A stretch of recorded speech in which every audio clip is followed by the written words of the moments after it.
সামাজিক, রাজনৈতিক, অর্থনৈতিক নানামুখী সংকটে দেশ পতিত। এই সংকটের ন্যূনতম সমাধান না করে নির্বাচন কোনোভাবেই সম্ভব নয়। রাতারাতি একটি ইলেকশন হলে এই আমলাতন্ত্র দিয়ে কি ফেয়ার ইলেকশন সম্ভব? সামাজিক, রাজনৈতিক, অর্থনৈতিক একটা নানামুখী সংকটে দেশ পতিত।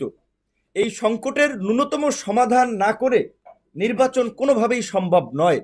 এই সংকটগুলোর সমাধানের জন্য দেশকে একটা সঠিক ট্র্যাকে নিয়ে যাওয়ার জন্যই কিন্তু এই অন্তর্বর্তীকালীন সরকার।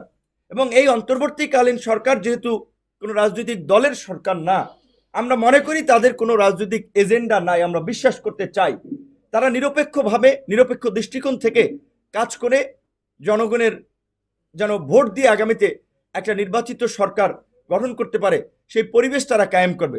এই যে 15 বছরের যে আইন শৃঙ্খলা বাহিনী, সমস্ত এসপি ডিসি থেকে ঊর্ধ্বতন কর্তৃপক্ষ, পুরো আমলাতন্ত্র কিন্তু আওয়ামী লীগের বেনিফিশিয়ারিদের দখলে। তাহলে রাতারাতি একটি ইলেকশন হলে এই আমলাতন্ত্র দিয়ে কি ফেয়ার ইলেকশন সম্ভব? এই আমলারাই তো প্রশ্নবিদ্ধ করবে। এই ডিসি, এসপি, ইউনো, ওসিরাই তো এই গত 2-3টা নির্বাচনে আওয়ামী লীগের ভোট ডাকাতি করেছে, দিনের ভোট রাতে করেছে।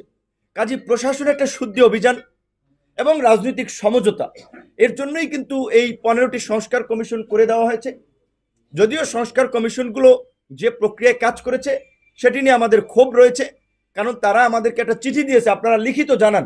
আমাদের সাথে কোনো ডায়লগ করার মানে প্রয়োজনীয়তা তারা অনুভব করেন নাই। শুধু 2-1টি কমিশন ডায়লগ করেছে, স্থানীয় সরকার এবং আমরা নির্বাচন কমিশন, সংস্কার কমিশন, এই দুটো কমিশনের ডায়লগ ব্যতীত বাকি কমিশনগুলো চিঠি দেন। মানে এটা অনুষ্ঠানের দাওয়াতের মতো, চিঠি দিছি আপনি আসেন।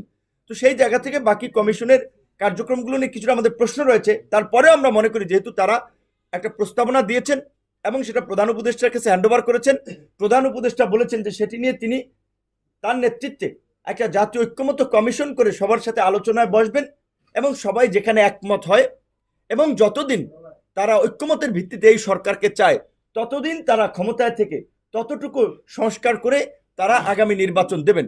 সেক্ষেত্রে সম্ভাব্য দুটো তারিখ প্রধান উপদেষ্টার পক্ষ থেকে বলা হয়েছে, এই বছরের ডিসেম্বর অথবা আরও 6 মাস নিলে আগামী বছরের জুন কিংবা জুলাই। আমরা মনে করি প্রধান উপদেষ্টা যে তিনি তার মুখে যে দিন তারিখ দিয়েছেন সেটা যথেষ্ট সময় এবং সেই সময়ের মধ্যে একটা ভালো নির্বাচন সম্ভব। কাজে সেই পর্যন্ত আমাদের বোধহয় একটু অপেক্ষা করতে হবে এবং এর বাইরেও যদি কোনো দিন তারিখের বিষয়ে রাজনৈতিক ঐক্যমত্য তৈরি হয় সেখানে আমাদের সমর্থন থাকবে।